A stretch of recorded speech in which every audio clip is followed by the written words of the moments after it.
mataas na pagpupuri at pagluwalhati at pagsamba para sa ating pinakamamahal na Panginoong Yesus po lamang. Dobling paggalang, pagrespeto at patuloy na pag-aalala sa mga ginintuang turo at aral ng ating dear beloved Honorable Pastor Wildy E. Almeda at beloved Honorable Assistant Pastor Lina C. Almeda. Greetings to all beloved Almeda family, sa lahat ng mga beloved preacher, beloved workers, at beloved Vitel. Gusto ko lang po i-share sa inyo ang ginawa sa aking pagpapala ng ating mahal na Panginoong Yesus. Ako po ay isang OFW sa Saudi Arabia bilang isang driver. Nagkaroon po ako ng problema sa aking pamilya, kaya po ako napauwi. Kaya po, nung nandito ako, nag-iisip po ako kung ano dapat kong gawin. Bigla naman ako tinamaan ng diabetes. Nagsimula na pong magsugat ang aking mga paa, nagnana at nagtutubig. Hindi ko alam ngayon kung ano ang aking dapat gawin. Minsan, ako pumunta sa doktor at sinabi sa akin ng doktor, tatay ko hindi nagagaling yan sa gamot. Insulin, ikaw na mag-i-inject sa sarili mo. Sabi ko, Dok, bakit naman o ganun? Ay, kung hindi ko makuha na ang insulin, puputulin ng 2 pa ako. Ay, paano naman ako? Di lalabas ako kawawa. Sabi ko ganun. Ngayon, minsan, sa aking pag-iisip, ako'y lumabas na sa akin tinitiran para mag-isip ko ano dapat gawin. May dumaan na isang kapatiran at ang sabi sa akin, brother, kung gusto mong gumaling ang iyong karamdaman, ikaw'y sumama sa akin sa Jesus Miracle Crusade. Sabi ko, oo, walang problema. Yun lang pala eh. Ay tama-tama, araw ng Biyernes sa Mandaluyong may gawain sa Namayan. Pumunta ho kami doon. Dilala ako ng kapatiran. Pagdating ko puro sa compound ng ating church doon, ay kinalabutan na kagad ako. Pagpasok ko sa loob, nagkakantahan ng mga choir. Ay may sumalubong ko sa akin malamig na hangin. Hindi ko maintindihan kung ano yun. Basta ang inisip ko na lang, siguro ito ang presisyon na ating mahal na Panginoon Jesus. Sabi ko gano'n.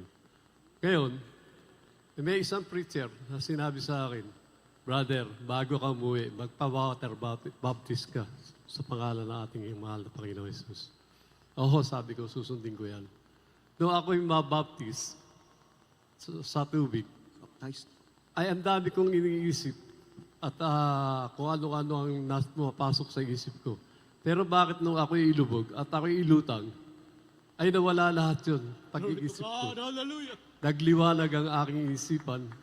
Sabi ko, mahal na Panginoon Jesus, salamat po sa mga ginagawa niyo sa akin. Hanggang sa ako'y umuwi, nung ako'y mahiga, sabi ko sa mahal na Panginoon Jesus, mahal na Panginoon Jesus, sabi ko, sana bigyan niyo naman ako ng katahimikan dahil ilang araw na po akong di nakakatulog. Nung ako'y pumikit, nung ako'y dumilat, umaga na, maliwanag na, gawa ng ating mahal na Panginoon Jesus. Pagkatapos po nun, ako'y agad bumangon. Tinignan ko yung aking mga sugat sa aking mga paa.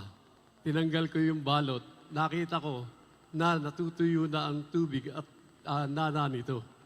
Sabi ko, Lord, mahal na Panginoon Jesus, salamat po. Kung ako man ay inyong tutulungan at kapapalain, sana tuluhin niyo na po. Sabi ko gano'n. Nagpatuloy lang ako sa dalo na sa gawain sa Mandaluyong. Within 4 months, dahil September 2024, nung ako'y makarating sa Jesus Miracle Crusade, sabi ko gano'n. Ngayon po, pagtungtong ng 2025, January, instant po ako pinagaling ng ating mahal na Panginoon Jesus. Oh, hallelujah. Pinagaling niya lahat ang aking sugat.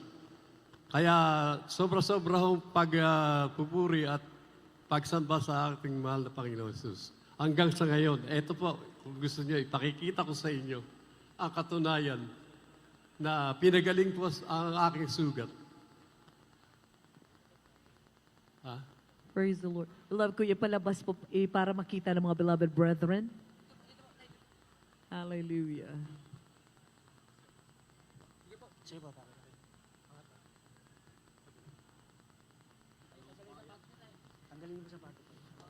Ayun po, mga minamahal, tuyo na po. Yung pong napakaraming sukat ng ating minamahal na kapatid. Beloved Kuya Doc, dito po yan sa gitna. Kindly. Ah, Dito po para makita ng beloved Opo, brethren. dito. Hallelujah. Dito po. Baguhan po ang ating beloved brother. Bagong ligtas lang po. Hallelujah. Pinakita ng malapoy ng malaking himala sa kanya. Hallelujah. Thank you, Jesus. Hallelujah, Lord.